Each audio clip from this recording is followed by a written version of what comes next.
কলম্বিয়ার বন্যপ্রাণী সংকট ঘিরে আবারও বিশ্বজুড়ে আলোচনার কেন্দ্রবিন্দুতে উঠে এসেছে পাবলো এসকোবারের নাম। ১৯৮০-এর দশকে বিশ্বের অন্যতম শক্তিশালী ও সবচেয়ে ধনী ব্যক্তি ছিলেন তিনি। তার ওই সফলতার পেছনে ছিল মাদক ব্যবসা। তবে সম্প্রতি পাবলো এসকোবারের মাদক নয়, বরং শখের বশে তার পালিত জলহস্তি নিয়ে বিশ্বজুড়ে শুরু হয়েছে চাঞ্চল্য।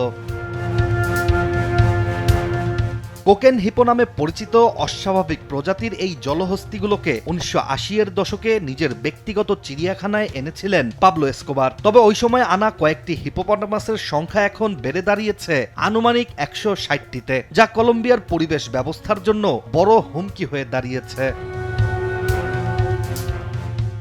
ফলে কলম্বিয়ান সরকার জানিয়েছে, এই জলহস্তিগুলোর বিষয়ে এখনই যদি কঠোর পদক্ষেপ না নেওয়া হয় তাহলে ২০৩০ সালের মধ্যে বর্তমান সংখ্যা ৫০০ ছাড়িয়ে যেতে পারে, যা স্থানীয় জীববৈচিত্র্য বিশেষ করে মানাটি ও নদীর কচ্ছপের মতো প্রজাতির জন্য মারাত্মক ক্ষতির কারণ হবে। এই পরিস্থিতি সামাল দিতেই দেশটি সিদ্ধান্ত নিয়েছে ৮০টি জলহস্তি নিধনের, যা নিয়েই আন্তর্জাতিক অঙ্গনে শুরু হয়েছে তীব্র বিতর্ক।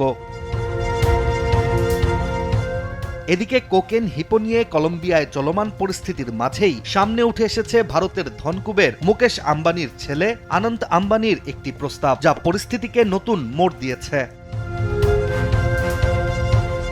আনন্ত আম্বানি জানিয়েছেন, এই প্রাণীগুলো নিজেদের ইচ্ছায় এমন অবস্থায় আসেনি। ফলে যদি মানুষের হাতে তাদের রক্ষা করার সক্ষমতা থাকে তবে সেটি ব্যবহার করা নৈতিক দায়িত্ব। তিনি আরও জানিয়েছেন, এই প্রাণীগুলো জীবন্ত অনুভূতি সম্পন্ন সত্তা। ফলে নিধনের বিপরীতে মানবিক সমাধানের সুযোগ থাকলে সেটি অবশ্যই চেষ্টা করা উচিত। আনন্ত আম্বানি ভারতের গুজরাতে ভান্তারা নামে প্রতিষ্ঠিত করেছেন বিশ্বের অন্যতম বড় বন্যপ্রাণী পুনর্বাসন কেন্দ্র, যেখানেই পাবলো এসকোবারের ৮০টি কোকেন হিপো পুনর্বাসনের প্রস্তাব দিয়েছেন তিনি। বিশাল কেন্দ্রটি ইতিমধ্যেই ১,৫০,০০০-এর বেশি প্রাণী এবং ২,০০০-এর বেশি প্রজাতির আশ্রয়স্থল হিসেবে পরিচিত। ভান্তারার কর্তৃপক্ষ জানিয়েছে, তারা কোকেন হিপোগুলোকে এমন একটি পরিবেশে রাখতে চায় যা তাদের বর্তমান বাসস্থানের মতোই নিরাপদ ও স্বাভাবিক।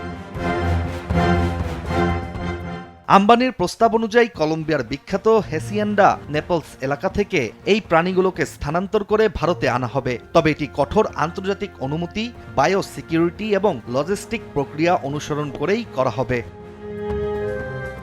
অন্যদিকে কলম্বিয়ার পরিবেশ মন্ত্রণালয়ও কিছু হিপো বা জলহস্তিকে অন্য দেশে স্থানান্তরের বিকল্প খুঁজছিল, যার মধ্যে ছিল ইকুয়েডর, পেরু, ফিলিপাইন, মেক্সিকো সহ বেশ কয়েকটি দেশ। কিন্তু আন্তর্জাতিক বিধিনিষেধ ও বাস্তব জটিলতার কারণে সেই প্রস্তাব আর আগাতে পারেনি।